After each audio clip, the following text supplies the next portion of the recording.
And I showed it to my parents, and I was so scared to show it to them because everything I made, I hid, not because they were, harsh or unsupportive. When Florida wildlife officials first announced they were releasing thousands of snake-killing creatures into the wild, the internet did what the internet always does. It laughed. Comment sections filled up with jokes about the Sunshine State finally losing its mind for good. Memes compared the plan to bad science fiction movies, and late-night hosts couldn't resist a punchline or two. The general reaction boiled down to one simple thought. This is Florida, so of course they are doing something ridiculous again. Nobody expected the punchline to eventually be on them. Because here's the thing nobody wanted to admit in the beginning. Florida has a snake problem that isn't funny at all. It's one of the most serious ecological crises happening anywhere in the United States, and it's been quietly getting worse for decades while most of the country wasn't paying attention. So when officials finally rolled out a plan involving thousands of specially chosen creatures released directly into the wetlands, it wasn't a stunt. It wasn't a joke. It was a last resort born out of years of watching an unstoppable invader chew through an entire ecosystem. To understand why this plan even exists, you have to understand just how bad things had gotten in the Everglades. The story usually starts the same way in most retellings. Burmese pythons, originally imported for the exotic pet trade, ended up loose in South Florida sometime in the late 20th century. Some escaped during storms. Some were released by owners who underestimated just how big a baby python could eventually get. A 20-inch hatchling doesn't stay 20 inches for long, and plenty of people who bought one as a novelty pet found themselves completely unprepared for an animal that can stretch past 15 feet and weigh well over 100 pounds. Once those snakes found their way into the Everglades, they discovered something remarkable. It was paradise. Warm, wet, full of prey, and almost completely free of natural predators large enough to threaten a fully grown python. No harsh winters to kill them off. No established predator that had evolved alongside them to keep their numbers in check. Just an open buffet stretching across thousands of square miles of wetland. The results were staggering, and not in a good way. Researchers tracking mammal populations in python-heavy areas of the Everglades documented dramatic declines in raccoons, opossums, bobcats, and rabbits. In some of the hardest-hit regions, small mammal sightings dropped by more than 90% compared to areas outside the python's range. Deer populations shrank. Marsh rabbits, once common enough to barely notice, became a rare sight. Even alligators, the Everglades' apex predator for generations, started showing up as python prey in isolated but alarming incidents. This wasn't a slow, manageable problem anymore. It had become an ecological emergency playing out largely outside the national spotlight, hidden under the sawgrass and cypress of one of the most unique wetland ecosystems on the planet. Wildlife agencies tried almost everything conventional. Bounty hunts offered cash rewards for captured pythons, drawing hundreds of hopeful hunters into the swamp every year. Trained tracking dogs were brought in to sniff out snakes hidden in dense brush. Researchers even experimented with fitting male pythons, nicknamed scout snakes, with GPS trackers so biologists could follow them straight to breeding females during mating season, since one female can lay dozens of eggs at once. Every method helped a little. None of them solved the underlying problem. Pythons are ambush predators built for camouflage, capable of lying motionless in vegetation for hours while looking exactly like a fallen branch or a shadow. Even experienced hunters walk right past them constantly. For every python removed from the wild, biologists estimated that dozens more remain completely undetected, breeding and spreading further with each passing season. That's the environment the state was working in when officials started seriously discussing a very different approach. Not hunting the pythons directly, but introducing something into the ecosystem that could work around the clock, in places no human hunter could easily reach, doing a job no bounty program could match. When the plan finally went public, the reaction was almost instant mockery.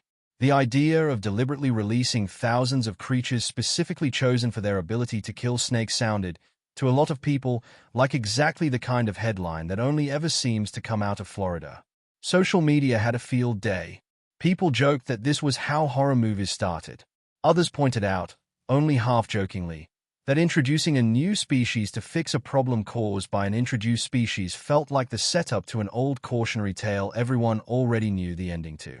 And to be fair, That skepticism wasn't completely unreasonable.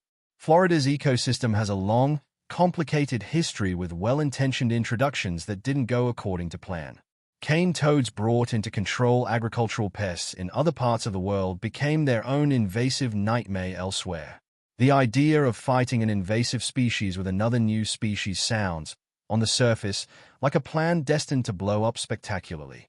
But the creatures at the center of this particular plan weren't some random import grabbed off a watch list. They weren't some exotic predator flown in from another continent with no understanding of how it might behave in a Florida wetland.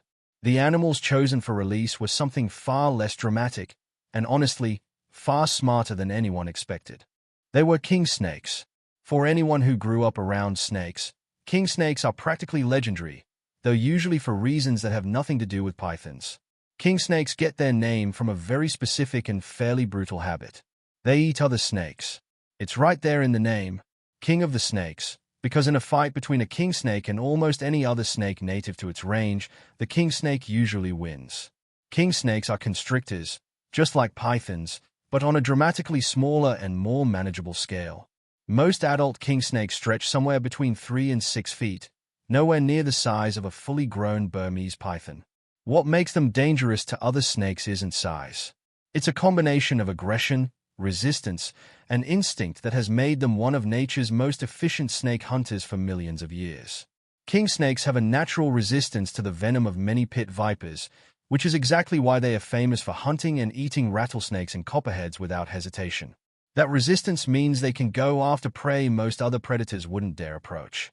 When a king snake locks onto a target, it strikes fast, wraps its body around the other snake, and constricts until the prey can no longer resist. Then, just like any other constrictor, it swallows its meal whole, head first, sometimes taking on prey that's nearly as long as its own body. That instinct doesn't stop at venomous snakes either. King snakes have been documented preying on juvenile individuals of much larger snake species when the opportunity presents itself, particularly hatchlings and younger animals that haven't yet grown large enough to defend themselves. And that detail turned out to be the entire foundation of Florida's plan. Adult Burmese pythons are simply too big for a king snake to realistically take down. Nobody was under the illusion that a 5-foot king snake could go toe-to-toe with a 15-foot python. That was never the point. The real target was the next generation. Every year, female pythons lay dozens of eggs, and the hatchlings that emerge are small, vulnerable, and nowhere near their eventual size for months after birth. That narrow window, right after hatching, is where the entire invasion is most fragile, and it's exactly where a king snake becomes a serious threat. By releasing large, healthy populations of native king snakes into python-dense areas of the Everglades, wildlife officials weren't trying to win a headline-grabbing fight against fully grown pythons. They were targeting the future of the population before it had the chance to grow into the same unstoppable predators terrorizing the wetlands today. What made this plan different from a lot of the invasive species interventions that came before it wasn't just clever thinking. It was caution, backed up by years of research most people never saw happening behind the scenes. Introducing any new species, even a native one, into an already stressed ecosystem carries real risk. Wildlife biologists spent extensive time studying king snake behavior, population dynamics, and prey preferences before a single snake was ever released as part of the expanded program. Because king snakes are already native to Florida, the ecological risk profile looked completely different than it would have with any non-native predator. These weren't strangers being introduced to an unfamiliar environment. They were locals, already adapted to the climate, already part of the existing food web, already known quantities in terms of how they behave and what role they play. That distinction mattered enormously. A non-native predator introduced specifically to fight pythons could easily become the next invasive nightmare, targeting native species with no natural checks on its own population. A native predator, already balanced within the existing ecosystem for thousands of years, posed a dramatically lower risk of unintended consequences. King snakes weren't being added to the Everglades food web. They were simply being given a numbers boost within a food web they'd always belonged to. Researchers also studied something crucial: whether increasing king snake numbers in certain areas would meaningfully affect python survival rates among hatchlings, or whether the pythons simply had too much of a head start. Early data from monitored release zones showed encouraging results. In areas where king snake populations were deliberately bolstered, researchers documented lower survival rates among python hatchlings compared to similar areas without the intervention. It wasn't a total solution. Nothing about this crisis has a single clean answer. But it was measurable, meaningful progress in a fight that had been defined by frustration for years. Even with solid science behind it, not everyone was convinced, and it would be misleading to pretend the mockery disappeared the moment people learned the details. Some critics questioned whether releasing thousands of any predator, native or not, into an already fragile wetland ecosystem could have ripple effects nobody had fully accounted for. Others pointed out that king snakes, while effective against small and juvenile pythons, would never be able to touch the enormous breeding-age adults already established throughout the region, meaning the core of the existing population would remain untouched no matter how successful the program became. Both of those concerns were fair, and to their credit, wildlife officials didn't pretend otherwise. Nobody involved in the program claimed king snakes were some miracle fix capable of erasing the python problem overnight. Officials were consistently upfront that this was one tool among many, meant to work alongside bounty hunts, tracking programs, and habitat management rather than replace them entirely. The goal was never total eradication in some single dramatic sweep. It was slowing the tide, buying time, and chipping away at the problem from an angle that hadn't been fully explored before. That kind of nuanced, incremental honesty doesn't always translate well into a viral headline, though. It's a lot easier to mock Florida releases thousands of snake-killing creatures as a punchline than it is to explain population-level predation dynamics involving juvenile survival rates in wetland ecosystems. The internet took the simple version and ran with it. And for a while, that simple version was all most people ever heard. Over time, though, something interesting happened. The data kept coming in, and it kept telling a consistent story. Monitored release zones showed measurable reductions in juvenile python survival. Researchers tracking the broader python population noted that areas with active king snake reinforcement programs saw slower rates of population growth compared to untouched control areas nearby. None of it was a knockout blow, but slowly, quietly, the punchline started looking a lot less like a punchline. Wildlife officials began pointing to the king snake initiative as one of the more promising developments in a fight that had, for years, felt largely unwinnable. It wasn't going to be the headline that ended the crisis. Nothing was going to be that headline, realistically. But as part of a broader, layered strategy that included hunting programs, scout snake tracking, and habitat management, the king snakes were doing exactly the job they were chosen for. They were making life measurably harder for the next generation of an invader that had, until then, faced almost no real resistance at any stage of its life cycle. There's something genuinely satisfying about that outcome, even beyond the ecological details. For years, the narrative around Florida's python crisis had been one of near-total helplessness. Every method tried felt like a temporary patch on a problem that kept growing faster than anyone could contain it. The introduction of king snakes represented something different, not a flashy, dramatic solution, but a patient, native, biologically grounded one that worked with the existing ecosystem instead of trying to force something foreign into it. Looking back, it's easy to understand why the initial reaction was laughter. On the surface, the headline really did sound like the setup to a joke. Thousands of creatures released to fight snakes, in Florida of all places, a state that has become something of an internet punchline for exactly this kind of story. The instinct to mock it wasn't unreasonable. It was pattern recognition, built from years of watching genuinely strange things happen in that part of the country.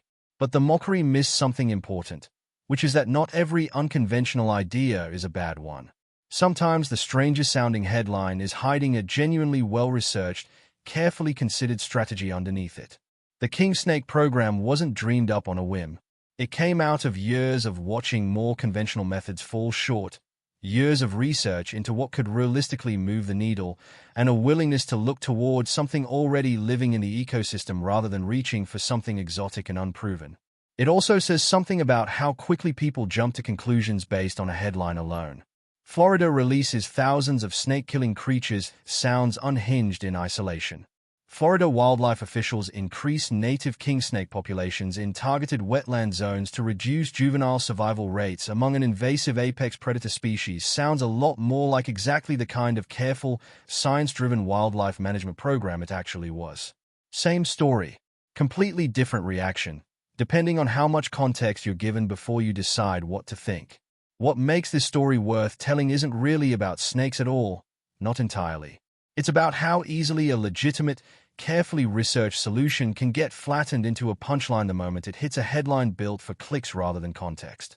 It's about the gap between what actually happened and what people assumed happened based on a few words and a reflexive joke. The Everglades are still dealing with an enormous python population, and no single program, king snakes included, has erased that reality. This isn't a story with a fully tied-up happy ending, because the truth is, that ending doesn't exist yet. The python crisis is still ongoing, still being fought on multiple fronts, still requiring the kind of patient-led strategy that doesn't fit neatly into a single triumphant headline. But somewhere in that ongoing fight, a native predator most people had never given a second thought to turned out to be one of the more promising tools available, quietly doing its job while the rest of the internet was busy laughing at the idea that it could ever work. Maybe that's the real lesson buried underneath all of this. The next time a headline sounds too strange to be taken seriously, it might be worth pausing before writing it off completely.